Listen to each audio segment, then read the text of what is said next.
안녕하세요. 세 번째 강의를 시작하도록 하겠습니다.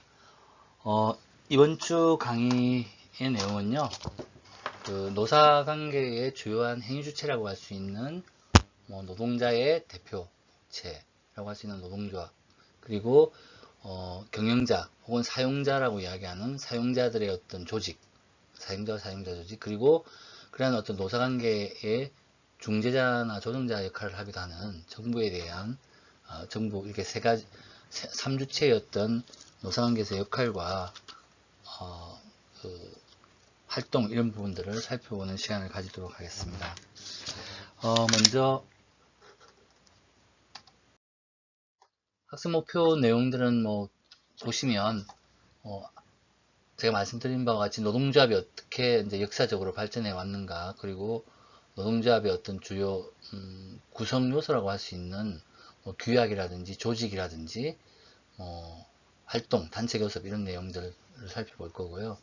그 다음에 이제 우리나라의 어떤 경영자, 사용자 조직이라고 할 수 있는 정경련, 경총, 중소기업연합회, 대한상의 이런 쪽에 대한 이야기, 그리고 이러한 어떤 노동조합과 사용자가 노사관계에서 어떤 전략적 지향을 가지고 서로 협의하기도 하고, 그리고 대립하기도 하고, 또 타협하기도 하는지를 알아보기 위해서 각각의 어떤 전략적인 어떤 내용들을 살펴보도록 하겠습니다. 그리고 마지막으로는 노사관계 시스템에서 정부의 역할을 설명하는 것으로 간단히 알아보는 것으로 오늘 강의를 마칠까 합니다. 먼저 노동조합에 대해서 알아보도록 하겠습니다. 노동조합이라고 이렇게 이야기 들으면 제일 먼저 생각나는 게 어떤 걸까요? 일단 개별 노동자들이 집단적으로 자기 자신의 어떤 이익을 대변하기 위해서 만든 조직이다, 이렇게 이해하는 게 가장 어떻게 보면 이해하기가 쉬울 것 같습니다. 각 나라마다 노동조합의 어떤 전략이나 지향이나 활동 방식 아니면 조직 구성이 다른 이유는 각국마다 어떤 사회 경제적 어떤 여건이나 제도적 어떤 차이 이런 것들이 존재하기 때문에 이런 노동조합의 어떤 노동조합이 서로 다른 모습을 보이게 된다, 이렇게 이야기할 수 있을 것 같습니다. 초창기 자본주의 어떤 발전의 초기 자본주의 어떤 산업화 과정에서 노동조합이 주로 이제 태동했기 때문에 가장 초기 무대를 어떻게 보면 어떤 일반적인 어떤 상부상조 조직으로서의 어떤 노동자들이 서로의 어떤 국민이나 아니면 상부상조를 위한 조직으로서 어떤 노동조합이 출발했다가 이후 급격하게 어떤 정치적 이념이 결합되면서 그건 어떤 막스주의 결합이라고 이야기할 수 있는 게 가장 막스주의가 결합됐다고 이렇게 이해하는 게 가장 편하겠죠. 그런 과정에서 초기 어떤 20세기 초반에는 굉장히 급진적으로 변하게 됩니다. 그래서 노동조합의 이념이 굉장히 혁명적인 노동조합으로 변하게 됩니다. 그 대표적인 국가의 어떤 노동조합은 우리가 알고 있는 프랑스의 CGT가, 프랑스에는 되게 정파별로 노동조합이 좀 다양하게 존재하는데요. 그 중에서 프랑스의 노동총연맹 CGT가 이러한 경향을 보이고 있다, 지향성을 보이고 있다, 이렇게 이해할 수 있을 것 같습니다. 그다음에 사회적 노동조합주의가 있는데요. 어떻게 보면 좀 가장 일반적인 노동조합이라고 할 수 있을 것 같습니다. 뭐냐면 노동조합의 어떤 초기 측면의 자본주의의 어떤 모순을 해결하는 방식으로 혁명보다는 어떤 점진적 개혁을 지향하고, 이념적으로는 체제 내에서 어떤 점진적 그 이행을 통해서 어떤 사회주의로 나아가기 위한 사회민주주의와 서로 교류될 수 있는 그런 노동조합주의라고 이야기할 수 있을 것 같습니다. 대표적인 노조로는 유럽의 일반적인 노조들이 대부분 사회적 노동조합주의를 취하고 있고요. 민주노총도 이러한 경향에 가깝다, 사회개혁을 지향하는 노동조합이라는 의미에서 볼 때 사회적 노동조합주의로 구분할 수 있을 것 같습니다. 그리고 경제적 노동조합주의는 단순합니다. 그러니까 조합원인 노동조합을 구성하는 조합원들의 경제적 이해를 경제 이해는 임금과 노동 조건이죠. 임금과 노동 조건의 개선을 주요한 임무로 삼고 활동하는 노동조합을 경제적 노동조합주의라고 할 수 있을 것 같고요. 미국의 AFL-CIO나 아니면 랭고, 일본의 랭고를 이렇게 이러한 경향의 어떤 노동조합으로 분류할 수 있을 것 같습니다. 그 다음에 노동조합의 역할은 좀 다양하게 이야기할 수 있을 것 같은데요. 크게 이제 보면 조직화 모델과 서비스 모델이 있습니다.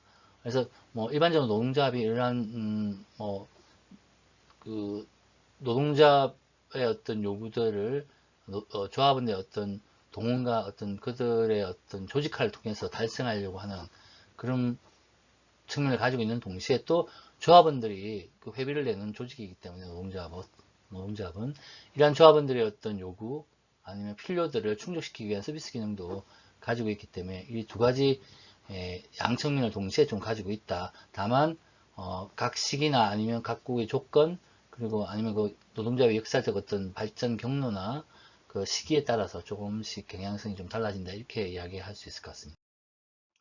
노동조합의 기능은 기본적으로 왜냐하면 조합원들을 늘려가는 그러니까 조합원들을 조직한다고 하죠.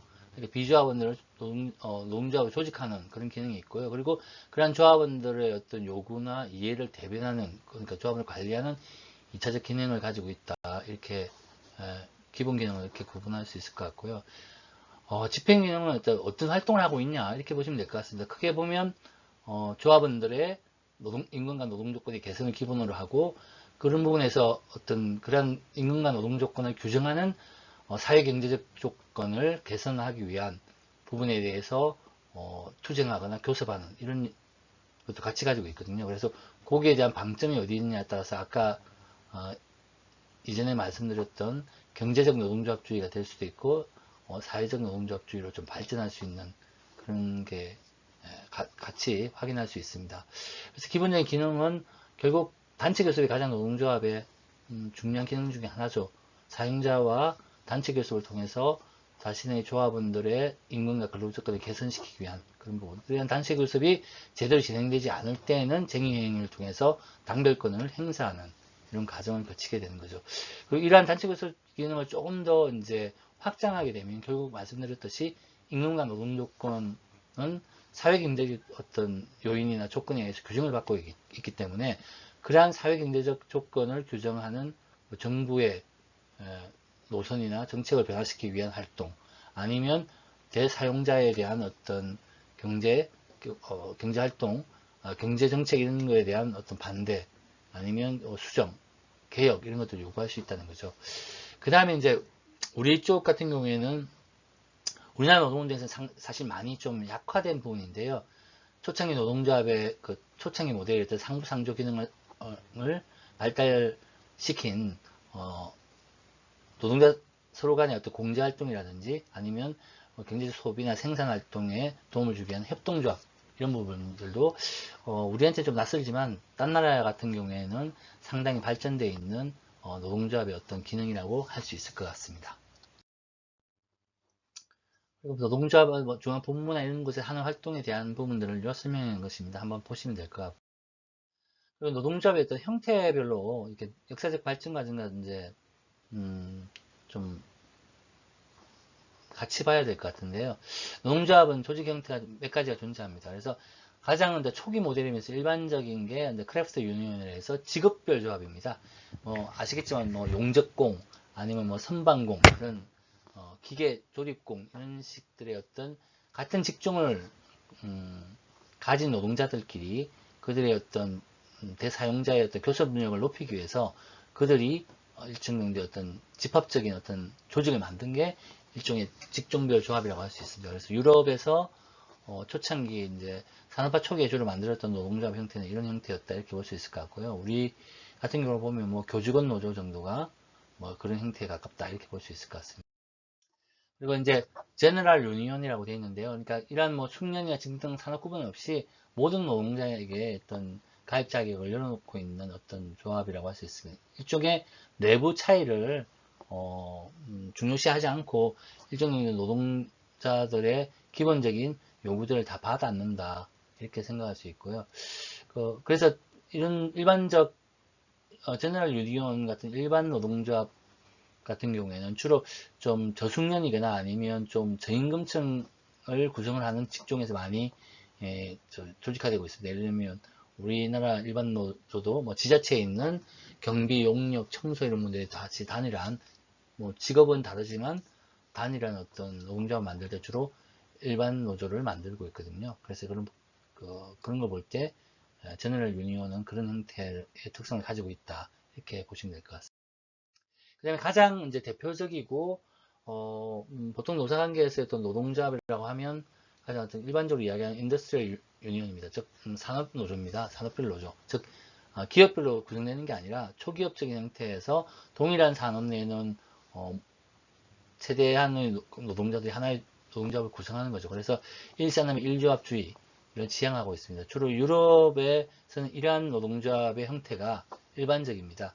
즉 단결력이나 어떤 교섭력에 있어서 직업별이나 일반 노조보다 훨씬 강력한 힘을 발휘하고요. 그러다 보니까 실질적으로 단체 교섭의 어떤 과정 속에서 산별 노조가 대사용자에서의 어떤 교섭력에서는 상당히 큰 힘을 발휘했던 게 실질적인 역사입니다. 그러다 보니까 우리나라도 기업별 노조를 깨고 산별 노조로 만들어야 된다는 전환해야 된다는 이야기는 참 오래된 이야기인데 지금도 노동조합 형태상으로는 산별 노조가 생각보다 많이 전환되어 있습니다. 산별 노조가 만들어져 있습니다. 하지만 그 산별 노조는 이제 유럽과 같이 재정과 인적과 어떤 의사결정이 산별로 중앙집중적으로 되어 있기보다는 우리는 여전히 뭐냐면 형태는 산별 노조를 취하고 있지만 재정과 인력과 의사결정이 여전히 기업별 단위에 묶여 있는 상황이 발생하고 있기 때문에 사실상 산별 노조가 아직도 제대로 정착됐다고 이렇게 볼 수는 없을 것 같습니다. 기업별 노조, 우리나라의 노조입니다. 일본과 우리나라의 대표적인 노조죠. 지금 오른쪽에 보시면 뭐 컴퍼니 유니언 해가지고 의용노조라고 이야기되는데요. 사실 유럽에서는 이런 기업별 노조를 그 황색노조, 의용노조로 구분됩니다. 즉 기업별 상황에서는 노동조합 만들어봤자 고용자인 사용자에 종속될 수밖에 없는 조직 특성을 가지고 있다 이렇게 보기 때문에 실상 기업별 노조는 제대로 된 노동조합이라고 평가하지 않는 경향이 강합니다. 그래서 이런 부분은 이제 우리나라 노동조합 운동에서 가장 중요한 과제이기도 한데요. 기업별 노조를 넘어서 초기업적인 노조, 특히 산별 노조로 전환되기 위한 많은 노력을 했음에도 불구하고 여전히 내외적인 요인에 의해서 그렇게 발전하지 못하고 있는 것들은 참 안타까운 일이라고 생각하고요. 사실 우리나라 같은 경우에도 전두환 정권이 들어오기 전까지만 하더라도 산별노조 중심으로 자칫 조직이 구성되어 있었습니다. 근데 그 이후에 전두환 정권이 들어오면서 이런 산별노조를 해산하고 노동조합의 형태를 기업별로 만드는 것들을 노동관계법에서 규정함으로 인해서 기업별 노조가 안착해버리는 그런 상황이 초래된 겁니다. 결합 방식에 따른 분류 노동조합의 조직 형태 이런 부분들을 하면 일단 개별 사업장 노조, 기업 노조가 있는 거고요. 그러한 기업 노조가 산별이든 지역이든 아니면 뭐 직종이든 이런 쪽으로 나눠서 어떤 연합체 조직을 만들고 이런 연합체 조직들이 전부 다 묶이게 되면 한국노총, 민주노총 같은 전국 상급 단체가 총연맹이 만들어지는 거죠. 노동조합의 뭐 설립요건, 결격사유, 신고주의 나와 있는 것들은 일반적인 법적인 내용입니다. 그래서 우리나라의 노동조합 설립과 운영에 대한 기본적인 노동조합의 어떤 규정을 보면 일단 근로자가 주체가 돼야 되고 외부에서 임의적으로 만들어지는 게 아니라 자주적으로 단결 조직돼야 되고 근로조건 유지 개선 그리고 경제 사회적 지위 향상을 목적으로 해야 되는 그런 단체 이렇게 네 가지의 어떤 노동조합 구성 원리가 충족되어야 합니다. 그래서 그런 부분에 대한 설명들을 하고 있고 이런 것들이 이제 뭐 노동조합 설립은 신고주의이고 허가주의가 아니라는 사실은 뭐 다 알고 있는 사실일 겁니다. 노동조합은 자기 스스로의 어떤 원칙과 규율 이런 부분들을 뭐 기업으로 이야기하면 취업 규칙 같은 거죠. 규약이 존재합니다. 그래서 규약에 대한 어떤 구성 요소들을 쭉 보여주고 있습니다. 그래서 이 내용들 한번 훑어보시면 될 것 같습니다. 노동조합의 노동조합이라는 어떤 기관도 기본적으로 기업하고 비슷하게 의사결정 구조가 있고 집행기구가 있고요. 거기에 대한 감사기구 이렇게 세 가지 어떤 내부 기구로 구성되어 있다. 이렇게 보시면 될 것 같습니다. 의사결정 구조는 당연히 뭐냐면 전반적인 그 중요 사안에 대한 구성원들의 동의를 끌어내기 위한 그런 절차와 장치라고 보면 될 것 같고, 집행기구는 이제 운영하기 위한 실제적인 어떤 운영 주체라고 보시면 되는 거죠. 그렇게 이야기할 수 있을 것 같습니다. 감사는 흔히 말하는 감사기구로서의 어떤 역할을 하고 있다. 이렇게 이야기할 수 있을 것 같습니다. 노동조합의 재정은 제일 큰 거는 조합비입니다. 이게 노동조합에 조합원으로 가입하게 되면 대체적으로 본인이 받는 월급의 1%를 일괄 공제 방식이나 아니면 개별적으로 납부하는 방식으로 해서 보통 내고 있는 게 일반적입니다. 그리고 이런 부분들은 주로 이제 개별 조합원이 소속되어 있는 노조이고요. 노조의 상급단체 연맹이나 총연맹에는 이런 데서 뭐냐면 상부 가맹비 이런 걸 내는 게 있고요. 가맹비라고 할 수 있고, 이런 가맹비와 반대로 이야기해서 산별노조로 되는 경우에는 우리나라 같은 경우에 지금 민주노총 금속노조가 그렇습니다. 산별노조가 돈을 받아서 지부나 밑에 지회에 조합비를 일정 부분을 떼서 지급하는 방식을 취하고 있습니다. 철도노조, 최신노조도 마찬가지다. 이렇게 이야기할 수 있을 것 같습니다. 재정 부분, 기부금, 사업수익 되어 있는데, 우리 같은 경우에는 나라 같은 경우에는 임시징수금이라든지 기부금, 사업수익이 그렇게 많지 않죠. 그러니까 임시징수금이면 특별조합비 이렇게 보시면 되겠네요. 특별한 사유에 따라서 기부금이나 사업수익은 그렇게 많지 않다 이렇게 보시면 될 것 같습니다. 가입과 탈퇴는 당연히 자유의사죠. 헌법에 보장된 권리이기 때문에 이 부분들은 중요한 어떤 민주주의 국가에서의 어떤 기본적인 권리라고 할 수 있을 것 같습니다. 그 다음 노동조합의 가입과 탈퇴가 몇 가지 이제 유형이 있습니다. 그러니까 기업가의 어떤 노동조합이 자기들의 조합원이 존재하는 기업가 맺는 계약에 따라서 좀 다른 내용인데, 오픈시업 같은 경우에는 노동조합에 가입되지 않은 사람도 채용할 수 있도록 만든 겁니다. 그 다음에 클로즈시업은 채용된 사람들 같은 경우에는 전부 다 조합원이 되거나 아니면 조합원들만 고용하도록 하는 이런 클로즈시업 제가 잘못하네. 유니온샵이 그런 거고요. 그러니까 지역과 동시에 전부 다 자동으로 노조에 가입하게 되는 거고요. 그럼 클로즈샵 같은 경우에는 조합원만 고용하도록 하는 그런 제도입니다. 사실 클로즈샵 같은 경우는 그렇게 많지 않죠. 예전에 유니온샵이 좀 많았는데요. 요즘 지금 최근에 들어서는 이런 유니온샵 규정도 상당히 많이 약화됐다. 즉 따지면 노동조합 가입은 개별조합원의 자유의사에 의해서 가입이 되는 거고요. 그리고 채용에 대한 유무도 노동조합 가입 유무와 상관없이 이렇게 진행되는 것이 일반적이다. 이렇게 이야기할 수 있을 것 같습니다. 그 다음에 에이전시 숍이라든지 이하의 내용들은 좀 특별한 케이스라고 볼 수 있을 것 같고, 우리나라 같은 경우에는 별로 많지 않다. 이렇게 이야기할 수 있습니다. 특히 이제 우리나라 법상으로 보면 클로즈샵은 부당농용행위로 우리나라 법상으로는 금지되어 있다. 이 점도 유념해서 볼 필요가 있을 것 같습니다. 조합원 지위 상실 조건은 말씀드렸듯이 이제 조합원이 어떤 승진화가 성격에서 일정 정도의 어떤 관리직으로 가거나 아니면 관리 파트에 일하는 부분으로 가게 되면 조합원 지위가 상실되고요. 그 다음에 기업별 노조 같은 경우 당연히 퇴직이나 해고 등으로 인해서 근로관계가 종료되면 자동으로 소멸되는 거죠. 앞에서 말씀드렸듯이 기업별 노조의 한계가 바로 이 지점입니다. 그러니까 기업 소속 유무에 따라서 결정되는 기업별 노조의 조합원들이 결국 대사용자에 대해서 의존할 수밖에 없는, 사용자의 권한과 규율에 의존할 수밖에 없는, 족속될 수밖에 없는 상황은 이런 조합원 지위 상실 조건만 보더라도 알 수 있는 겁니다. 그리고 조합원 지위 상실 또 하나의 어떤 그 규정은 탈퇴하거나 제명되는 경우가 있습니다. 즉, 조합의 이익에 반하는 경우에 이런 경우가 해당될 수 있을 것입니다. 탈퇴는 이제 본인의 자유의사에서 탈퇴하는 것을 말하는 것이고요. 그 다음에 연도별 노동조합 현황 부분, 아까 본 거군요. 예, 중앙조직은 뭐 다 아시다시피 한국노총이 있고 민주노총이 있습니다. 그리고 상당히 이제 비중이 높아졌는데요. 예전과 달리 상급단체가 없는 일반적인 그냥 노조도 약 3,000개 이상이 존재합니다.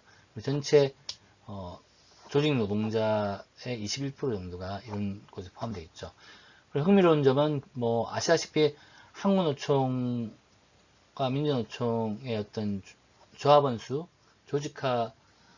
조직률에 대한 어떤 서로 간에 좀 이견이 있고 정확한 수치를 확인하기 힘들지만 정부의 어떤 그 노조 설립 신고에 따른 어떤 지금 서로 간의 구성, 조직률 차이를 좀 확인해 보면 바로 18년도 말 통계에서 상당히 이제 새로운 양상이 나타나게 됩니다. 즉 다시 말해서 지금까지 한국노총이 제1노총이었는데요. 가장 그러니까 조합원 수가 민주노총보다 많았었죠. 근데 이게 18년 말 조사된 통계에 따르면 민주노총이 100만 이상 조합원을 가지게 되면서 제1노총을 부상하게 되면서 새로운 상황이 초래되고 있다. 이렇게 이야기할 수 있을 것 같습니다. 그리고 또 노동조합의 또 새로운 이슈는 역시 비정규직 노조죠. 즉 다시 말해서 여기서 이제 저는 논란이 있습니다. 지금 여기 표에서 좀 헷갈리는데요. 흔히 말하는 비정규직의 개념에 대해서 이걸 어떻게 규정할 것이냐. 비정규직이 뭐냐. 즉, 한시적 근로자, 뭐 기간제 근로자만 비정규직이냐. 아니면 흔히 말하는 파견, 용역 파견까지도 포함해야 되냐.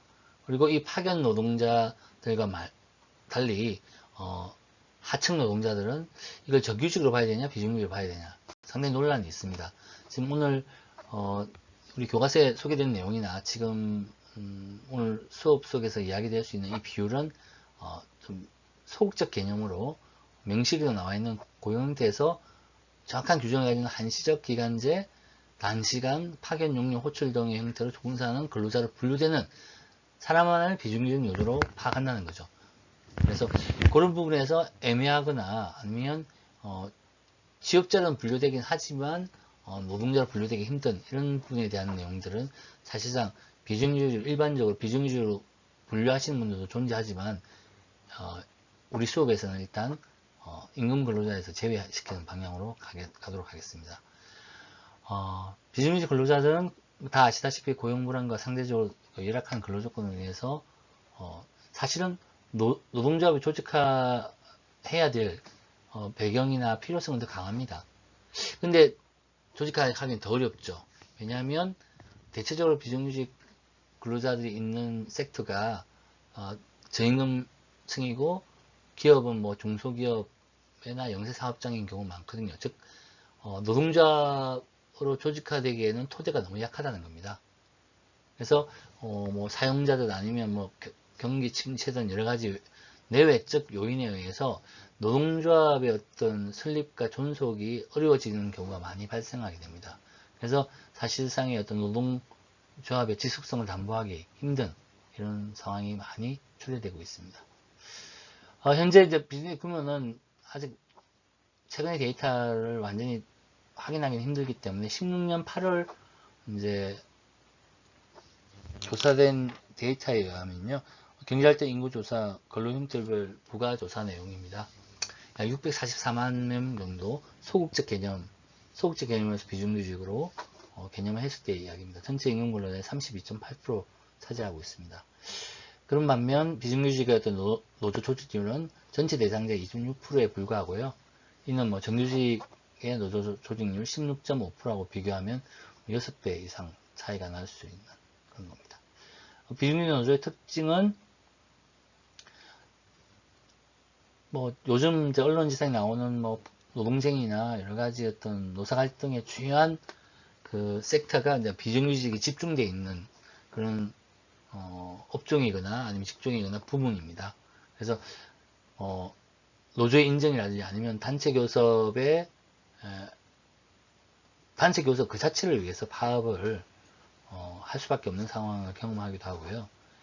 이는 이제 여러 가지 어떤 내외적인 어떤 부분에서 노동조합의 어떤 교섭력이 상당히 약하기 때문에 그렇습니다. 그러니까 투쟁밖에 없는 거죠. 교섭보다는 투쟁을 앞세울 수밖에 없는. 그리고 어떤 데 보면 이 비정규직 노조가 교섭을 하고 싶어도 이런 교섭의 당사자라고 할 수 있는 사용자 측이 불분명한 경우가 많습니다. 그래서 사용자들도 워낙 또 영세한 사람인 경우에는 교섭이 별 의미가 없는 거거든요. 그래서 그런 부분들이 상당히 비정규직 노조로서는 난감한 상황을 초래하기도 합니다. 그리고 뭐 교섭 단위하고 조직 단위가 불일치해서 사실상 교섭이 진행되지 않는 경우도 많다.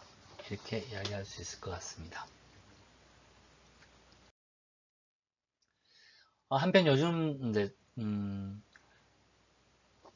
산업 구조의 변화랄까요? 그리고 흔히 말하는 ICT 쪽의 어떤 발전에 따라서 산업 구조도 그렇고 기업이나 그리고 고용 형태들도 굉장히 새로운 형태들이 많이 생기게 됩니다. 그러다 보니까 전통적인 방식의 일반적인 노동조합으로 그 노동자의 이해 대변을 하는 게 쉽지 않은 그런 상황이 초래되면서 노동조합이 아닌 다른 어떤 새로운 어떤 이해 대변 조직이나 이해 대변체가 필요하다 이런 요구들이 많이 늘어나게 됩니다. 특히 말씀드렸듯이 비정규직의 노동자들을 이해 대변하기 위한 조직들도 여전히 노동조합으로 하는 경우가 많긴 하지만 꼭 노동조합 방식이 아닌 좀 다양한 방식들이 시도되고 있을 뿐만 아니라 실제로 그런 방식이 노동조합보다 더 효과를 발휘하는 경우도 존재합니다. 그래서 그런 부분들도 좀 최근에 주목되는 이슈라고 할 수 있을 것 같습니다. 그래서 새로운 사회경제적 요인에 의해서 새로운 방식과 목표를 지닌 노동자 이해 대변 조직의 필요성이 높아지고 있다. 이렇게 이야기할 수 있을 것 같습니다. 자, 그 이유들을 보면 제가 말씀드렸듯이 ICT 아니면 어떤 새로운 직업이나 아니면 새로운 기업 형태들이 출현하게 된다는 거죠. 그 가운데서 그런 새로운 어떤 산업, 직업, 기업 속에서 일하는 노동자들은 또 새로운 이해관계를 가질 수밖에 없는 겁니다. 그리고 또 가장 중요한 것은 고용관계 그 자체가 뭐냐면 기존의 임노동 관계로 설명이 안 되는 이분이 노동자인지 아니면 사업주인지 아니면 자영업자인지 노동자인지 이런 게 헷갈리는 고용관계가 불투명한 지업자들이 상당히 많이 생기고 있다. 이렇게 이야기할 수 있고요. 그 다음에 이제 분명히 임노동자이고 이제 고용관계 또한 노동자임에도 분명함에도 불구하고 그 스스로가 노동자 스스로가 뭐냐면 노동자 방식 같은 집단적 방식을 선호하지 않는 그런 새로운 세대들 젊은 세대들이 출현하고 있다. 그래서 개인주의라든지 다양한 자율성을 중시하는 그런 새로운 노동자 계층, 노동자 세대들이 출현하고 있다. 이런 것들이 상당히 주요하게 우리가 바라봐야 될 요즘 현상이다. 이렇게 이야기할 수 있을 것 같습니다. 그런 사례들을 좀 찾아보면 저희들 교재에서도 이제 소개하고 있는데요. 74페이지에 소개하고 있는 입니다. 시민사회단체 형태가 있을 수 있고요. 여기서 또 책에서는 준 노조라고 하는 그바지 유니온이라고 할 수 있는 준 노동조합 형태로 크게 나눌 수 있을 것 같습니다. 그래서 시민사회단체도 뭐 우리는 참여연대 이런 단체도 있겠지만 미국의 어떤 노동자 센터 같은 워크센터 이런 것들이 아주 중요한 사례가 될 수 있을 것 같고요. 그 다음에 한국의 청년유니온은 그냥 청년세대입니다. 노동조합 가입 요건은 없습니다. 그러니까 나이 규정 외에는 존재하지 않습니다. 그리고 저같이 나이 50대인 사람들도 준회원으로도 받는 그런 조직이고요. 그래서 그리고 흔히 말하는 교섭을 위주로 하지도 않습니다. 주로 청년 노동 문제들을 이슈화시키고 이걸 공론화시킬 수 있다고 하면 그건 교섭 방식이 아니라 캠페인 방식도 좋고요. 아니면 다양한 방식들 다 활용하고 있는 그래서 기존의 노동조합의 활동 방식과 목표와는 전혀 좀 어울리지 않는 이런 크바지 유니온 형태로서의 어떤 새로운 노동 운동이라고 할 수 있는 것들이 생겨나고 있다는 거죠. 여기서 청년 유니온이 가장 대표적인 사례가 될 수 있다. 이렇게 이야기할 수 있을 것 같습니다. 지금까지 우리는 노동조합에 대해서 간략하게 좀 살펴봤고요. 뭐 경영자라고 지금 우리 교재에서 이야기하고 있는데 사용자에 대한 이야기들을 좀 할까 합니다. 사용자 조직은 여기 지금 뭐 사업자 조직과 잘못 적어놨네요, 그죠? 경영자 조직은 조직, 사용자 조직과 사업자 조직이죠. 예, 그렇죠. 사업자 조직, 흔히 말하는 경영인 조직이라고 이야기할 수 있을 것 같습니다. 그래서 경영사 일반적인 문제를 다루는 조직이라고 할 수 있고요. 사용자 조직이라는 것은 흔히 말하는 노사에서 어떤 임금과 노동 조건을 관할하는 노동 문제를 중점적으로 다루기 위한 조직이라고 할 수 있을 것 같습니다. 그래서 우리가 이후에 보게 될 어떤 정경련이라든지 중소기업 연합회라든지 대한상인은 주로 사업자 조직에 가깝다고 볼 수 있을 것 같고요. 오히려 이제 이름과 달리 경총 같은 게 사용자 조직에 가깝지 않나 이렇게 이야기할 수 있을 것 같습니다. 근데 이제 노동조합의 발전 양상과 달리 이상하게 우리나라 같은 경우에 이런 사업자 조직은 굉장히 많이 발달했는데 사용자 조직은 상당히 발달이 미약하고 그런 어떤 역할이나 자기 정체성을 확인하고 있지 못합니다. 즉 경총 자체의 어떤 활동 양태나 이런 것들을 봤을 때 사용자 조직으로서는 굉장히 초보적이고요. 그런 부분에서 좀 굉장히 발달 상태가 미비하다 이렇게 규정할 수 있을 것 같습니다. 그래서 뭐 국가별 형태에 쭉 나와 있는 게 있는데요. 유럽과 이제 기업별 노조 위주의 나라인 일본과 우리나라 그리고 산업별 노조인 스웨덴과 독일 같은 경우의 차이를 지금 보여주고 있는 겁니다. 즉 다시 말해서 산별 노조가 발달한 곳에서는 사용자 조직이 주로 단체 교섭을 담당하고요. 그 대신 이제 일본이나 한국 같은 경우에는 사실 사용자 조직이라는 경총조차도 실질적인 단체 교섭을 주도하지 못하고 그냥 개별 기업의 어떤 사용자들의 어떤 단체 교섭을 스포트하거나 응원하는 조직, 로비하는 조직으로서 자기 역할을 하고 있다. 안타깝게도 그런 수준에 머물러 있는 것들이 사실상 현실입니다. 예, 경영자 조직의 역할에 대한 부분은 앞에 제가 잠시 설명했던 거죠. 대정부에서는 정책 참여의 역할이 있을 거고요. 대노조에서는 단체 교섭을 역할하는 거고요. 단체 교섭이 결론을 맺지 못하게 되면 결국 노동쟁의로 가게 되고 분쟁 대응의 어떤 역할도 수행하게 됩니다. 그리고 모든 어떤 조직들이 다 하고 있는 서비스 기능을 하기 위해서 회원 기업에 대한 서비스 역할도 동시에 하고 있다. 이렇게 이해하시면 될 것 같습니다. 사용자 조직, 제가 말씀드렸던 한국경영자총협회, 경총이라고 하죠. 대표적인 사용자 조직입니다. 그래서 뭐, 연력이나 뭐 주요 사업에 대한 내용들은 좀 보시면 알 수 있을 것 같고요. 나중에 실질적인 뭐 전략 부분, 노사관계 전략 이야기하면서 또 이 부분에 대한 이야기 할 수 있을 것 같습니다. 그다음에 정경련이라고 이야기하는 전국경제인연합회, 흔히 말하는 재벌 조직이라고 알려져 있죠. 문재인 정부 들어와서 실질적인 어떤 역할들을 못하고 있고, 삼성을 비롯한 거대 재벌조차도 이제 전국경제인연합에서 탈퇴해 있는 상황입니다. 뭐 일본의 어떤 재벌 쪽의 어떤 연합 조직을 본따서 만들었다고 알려져 있는 정경련입니다. 그 다음에 대한상공회의소, 대한상이라고 하죠. 유럽식의 어떤 업종, 아니면 지역 차원에서 어떤 상의를 벤치마킹해서 만든 민간단체라고 할 수 있어요. 법정단체라고 합니다. 그래서 실질적으로 뭐 경제 현안이나 회원기업 측면에서 보면 지역이나 업종 그리고 규모 분포를 봤을 때는 가장 포괄 범위가 넓은 그런 조직이라고 할 수 있을 것 같습니다.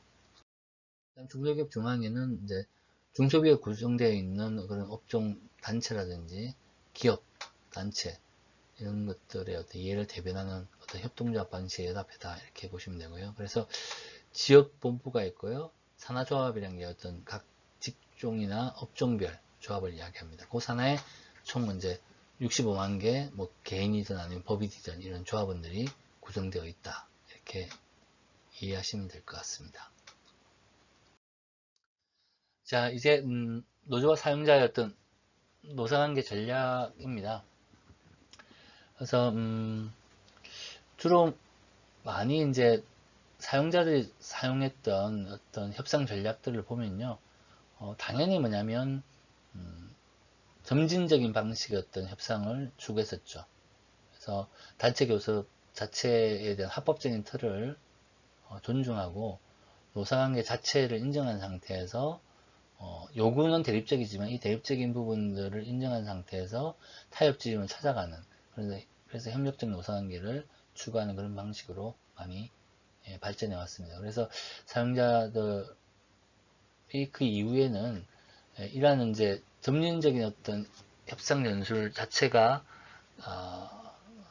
어떤 일정 정도의 어떤 목표 달성에서 한계에 부딪히면서 어떤 전략적 협상 이런 이론들이 발전하게 되고요. 그래서 그런 부분들은 90년대 이후에 상당히 많은 노사관계의 어떤 환경 요인들이 바뀌면서 실제 협상 전략 또한 좀 많이 바뀌었다 이렇게 이야기할 수 있을 것 같습니다. 그래서 초기에는 뭐 좀 자연스럽거나 점진적인 어떤 협상 연술이었다고 하면 이런 전략적 타협과 관련되는 부분들, 전략적 어떤 협상 전술에는 크게 세 가지가 있을 것 같습니다. 노조를 무력화시키거나 약화시켜 회피하는 회피 전략이 있을 수 있고요. 그리고 힘으로서 노조를 억압하는, 그러니까 누르게 되는 강압 전략이 있고, 합의를 목표로 해서 타협을 추구하는 그런 포용 전략, 이렇게 이해할 수 있을 것 같습니다. 이런 세 가지 협상 전술을 주로 사용자들이 어떤 국면이나 아니면 노사관계 역학 구도를 보면서 선택하거나 선택해서 그 전략을 구사했다 이렇게 보시면 될 것 같습니다. 그 다음에 그 사용자 고용 전략 부분에서 이제 90년대 중반 이후에 환경 변화가 있으면서 이제 이 노사관계 전략 또한 상당히 좀 뭐랄까요, 지향적으로 좀 달라지게 되는 거죠. 그래서 각국마다 좀 차이가 분명하게 드러나는데요. 그러니까 보수 정부 하에서 90년대 초반 이후에 많이 채택된 전략들이 신자유주의 전략입니다. 그래서 외부화시킨다든지 아니면 노동유연화, 고용유연화를 기본 목표로 삼으면서 상당히 뭐냐면 노조 회피 전략과 아니면 무력화 전략을 동원해서 노동자를 압박하는 그런 부분으로 많이 구사된 전략이라고 할 수 있을 것 같습니다. 그래서 주로 이런 쪽 같은 경우에는 뭐 저임금층이나 아니면 노조 조직이 약한 곳에서 많이 관철되었다 이렇게 이야기할 수 있을 것 같고요. 그 다음에 이제 사용자들이 사용하는 어떤 전략의 이원화 전략이 있습니다. 즉 다시 말해서 노동시장의 어떤 이원 구조나 분당 구조를 활용해서 핵심 인력에 대해서는 굉장히 포섭 전략에 가까운 그런 기능적 유연성이나 아니면 뭐 보상, 합리적 보상 이런 방식을 취하고요. 주변 인력 같은 경우에는 굉장히 비중리 사용이나 외부화 방식을 통해서 같은 조직 내에 있는 노동력들에 대한 어떤 차별화 전략을 썼다는 거죠. 이런 전략을 써서 노동 내부의 어떤 응집력을 약화시키고 단계를 약화시키면서 사실 분리 타격하는 그런 방식의 전략을 이원화 전략이라고 할 수 있을 것 같습니다. 그 다음에 이제 사회종합주의적 전략이라고 이제 우리가 교재에서는 이야기를 하고 있는데요. 일종의 이제 포섭 전략이라고 할 수 있죠. 그래서 노동조합을 제도화시키고 견인하면서 공존하는 그런 전략이라고 할 수 있을 것 같습니다. 즉 다시 말해서 내부의 고부가 가치를 지향하면서 내부 노동시장과 승진 아니면 고보상을 결합시키는 방식이죠. 다만 이러한 포용적 노동시장을 구성하기 위해서는 굉장히 뭐냐면 사용자들의 어떤 지불 능력이라든지 사용자의 어떤 산업적 위상이 되게 높아야 됩니다. 그래야만 실질적으로 그런 자원들을 동원해서 노동조합을 보수하거나 포용할 수 있기 때문에 그런 부분들에 대한 것들도 동시에 우리가 알고 있어야 될 것 같습니다.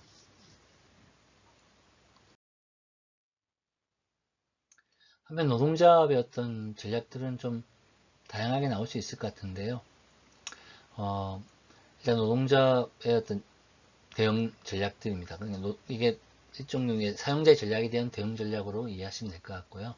그래서 just say no. 어떤 조건을 내는 나는 안 돼. 무조건 반대하는 그런 전략일 수 있을 것 같습니다. 그리고 그 다음에 불개입 전략이란 거는 자신이 없고 부담스럽고 실질적인 어떤 사용자 전략에 대해서 개입하거나 아니면 협상을 하게 되면 오히려 더 결과에 대한 책임을 져야 되기 때문에 그런 것들을 회피하려는 그런 불개입 전략들이 주관하는 노동조합들도 많습니다. 대체적으로 우리나라의 노동조합들이 지금 불개입 전략에 가깝다 이렇게 이야기할 수 있을 것 같은데요. 그 다음에 소극적 개입은 일정 정도 뭐냐면 구조조정이든 기업의 어떤 사용자 전략에 대해서 조합원들의 불이익이 당할 것 같으면 거기에 대해서 개입을 하려고 합니다. 근데 이런 개입의 목표는 피해와 부정적 효과를 최소화시키는 것이 목표입니다. 그래서 실질적인 변화, 이러한 전략들을 이제 더 이상 쓰지 않도록 하는 그런 부분까지는 이제 나가지 못한다는 거죠. 그래서 마지막으로 적극적 참여 전략이라고 나오는 부분들이 이러한 사용자의 전략에 대해서 단순히 대응하는 정도가 아니라 대안을 내는 방식으로 적극적으로 참여해서 개입을 해서 사용자의 전략을 변화시키겠다는 그런 적극적인 그런 전략들을 그런 적극적인 어떤 노동조의 대응을 적극적 참여 전략이라고 할 수 있습니다. 정부의 역할은 한 노사정 관계로 대표되는 어떤 구도 내에서 정부 역할은 되게 중요합니다. 왜냐하면 아시다시피 노사 관계 측면에서 자율적으로 해결되지 못하는 아니면 서로의 그 기본적 이해 대립이 존재하기 때문에 그 기본적 이해 대립을 중재하거나 조정할 수 있는 다른 주체는 정부밖에 없거든요. 그래서 그 정부 역할은 상당히 중요하지 않나 이렇게 이야기할 수 있을 것 같습니다. 그리고 정부는 또 공공부문의 사용자이기도 합니다. 정부가 이제 뭐 공기업이나 공공기관의 어떤 최고의 거기에 이제 공공기관장이 있지만 그 기관장 임명하는 건 정부니까요. 그래서 그런 사용자 역할도 하게 되고요. 그리고 집단적 어떤 노동관계법이나 노동법 이런 절차 이런 룰을 정하는 역할을 하기도 합니다. 그리고 이제 개별 고용관계나 근로계약도 마찬가지죠. 그리고 또 더 중요한 거는 고용관계나 아니면 노사관계의 프레임에서 가장 중요한 어떤 세팅이 될 수 있는 그런 중요한 경제 제도적 장치들이나 정책들을 입안하는 사실은 주체이기도 하기 때문에 정부의 역할은 상당히 중요하다 이렇게 이야기할 수 있을 것 같습니다. 고용노동부에 대한 설명인데요. 참고로 읽어보시면 될 것 같습니다. 이 부분은 뭐 정부 개요니까 특별히 뭐 말씀드릴 건 없을 것 같습니다. 그 다음에 마지막으로 이제 지금 정부 기구 중에서 이제 노동 쪽에 가장 또 중요한 기구 중에 하나가 현재 경제사회 노동위원회입니다. 여기 제가 안 고쳤네요. 경제사회발전노사정위원회는 예전 이름이고요. 지금은 경제사회노동위원회입니다. 그래서 그리고 이 경제사회발전노사정위원회 전에는 처음으로 이런 그 노사정의 어떤 사회적 대화기구의 이름은 노사정위원회였습니다. 그래서 노사정위원회는 외환위기 위에 이제 IMF 시기에 경제 위기를 극복하기 위해서 노사정의 어떤 사회적 대화가 필요하다 이렇게 되면서 만들어졌습니다. 그래서 김대중 대통령이 만들어졌죠. 그리고 그 당시에 상당히 중요한 역할들을 했었고요. 최초의 어떤 사회적 협약이라고 할 수 있는 노동 기본권을 보장하는 내용을 정부가 제공을 하고 노동조합은 근로기준법상에서 더 정리해고를 도입하게 하는 최초의 어떤 사회적 협약을 체결하게 됐습니다. 그 이후에 이제 종원 사안에서 활동은 있었지만 그렇게 주목할 만한 활동은 별로 없었습니다. 그러다가 2009년도 다시 또 미국발 금융위기가 나면서 이명박 정부 하에서 경제위기 극복을 위한 노사민정 합의문 이렇게 해서 그때는 민주노총 빠져 있었죠. 한국노총만 참여한 상태에서 노사민정 합의문을 채택했고요. 그리고 박근혜 정부 때는 15년 9월에 노동시장 구조 개선을 위한 노사정 합의문을 채택했었습니다. 이때 또 민주노총 빠진 상태에서 한국노총은 합의문을 사인하고 사인한 이후에 국회에서 노동법 개혁이 추진되는 것들을 보면서 한국노총이 다시 이 노사정 합의문을 파기 선언하면서 이 노사정위원회를 탈퇴하게 됩니다. 그래서 그런 과정을 거친 역사를 지니고 있습니다. 이러한 어떤 그 경제사회발전 노사정위원회가 문재인 정부가 들었으면서 민주노총의 요구를 받아안는 상황 속에서 경제사회노동위원회라는 이름으로 새롭게 태어나게 됩니다. 그래서 위원장도 문성현이라고 전노협 민주노총 출신의 그런 노동계 출신을 위원장을 만들었고요. 그리고 한국노총과 뭐 경총 그리고 정부 이런 어떤 기존 어떤 노사정 대표자 외에 청년 여성 비정규직 대표를 노동계에서 추천하고 뭐 중소기업이라든지 소상공인 같은 건 또 사측에서 사용자들이 추천하는 방식으로 해서 취약계층 6인 대표들이 참여하는 그런 본회의 구조를 구성하게 됩니다. 이것도 굉장히 새로운 면이었거든요. 그래서 이런 부분들도 주목할 만하고, 이런 문재인 정부 하에서 경제사회노동위원회의 또 중요한 어떤 프로세스 중에 하나가 민주노총이 이 경사노위에 참여할 수 있는 길을 열어주기 위해서 다양한 노력을 하게 됩니다. 그렇지만 18년 말부터 시작된 19년 동안 이어지는 과정 속에서 탄력근로제 개정을 하나 두고 노사정의 갈등이 폭발하면서 결국 민주노총은 참여를 못하게 되고요. 그리고 이제 취약 계층 대표로 들어왔던 노동계 3주체 청년, 여성, 비정규직 노동 대표들은 해촉되는 그런 과정을 거치게 됩니다. 지금 현재 이제 경제사회노동위원회의 상황은 버틀러에 걸려 있다, 이렇게 정리할 수 있을 것 같습니다. 그 출구를 어떻게 마련할지 우리 수업 과정을 좀 더 진행시키고 나서 다음 과제와 연동해서 한번 이 문제는 다시 한번 고민할 기회를 가지도록 하겠습니다. 예, 이상입니다. 여기 케이스 스타디 한번 교재를 한번 보시면 될 것 같아요. 바로 이제 출석 체크 겸 과제 내용으로 넘어가겠습니다. 그래서 여기 원래 교재에는 프리 케이스로 나와 있는 내용입니다.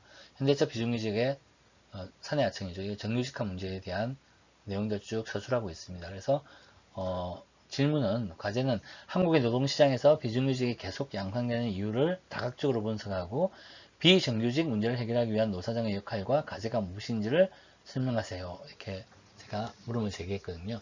그래서 A4로 2장 이내로 좀 정리를 하셔서 지금 수업과 동시에 이렇게 대부분 과제를 내고 있기 때문에 다음 주 화요일까지는 우리 온라인 상으로 과제를 제출해 주시기 바랍니다. 예, 오늘도 수고 많으셨고요. 우리 다음 주에 또 다시 동영상 강의로 찾아뵙도록 하겠습니다. 수고하셨습니다.